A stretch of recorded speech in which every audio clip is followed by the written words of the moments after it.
Le saluda Carlos de Marti para pasarle la voz acerca del éxito que obtuvimos cuando realizamos el primer festival de comida peruana en San Francisco. En este 2010 el éxito será mayor, más grande. ¿Por qué? Porque lo vamos a hacer en este escenario, el Civic Center Plaza de San Francisco.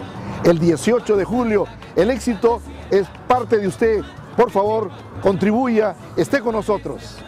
El Perú tiene el privilegio de contar con cientos de platillos con sabores que representan su vasto territorio y que es producto de la historia de la inmigración de Europa, Asia, África, que se ha sumado a la comida incaica. Se realizó el primer festival de comida peruana con la participación de 10 reconocidos restaurantes del área de la Bahía.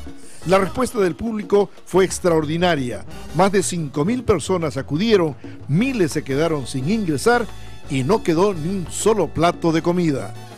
El segundo Festival de Comida Peruana en San Francisco está fechado para el domingo 18 de julio en el Civic Center Plaza de esta bella ciudad de San Francisco. El horario de 11 a 6 de la tarde. Gente de Perú, de Latinoamérica y de todas las nacionalidades vendrán a degustar la rica comida peruana. La participación de su negocio o de su empresa debe estar presente en nuestro festival. Si te parece callar.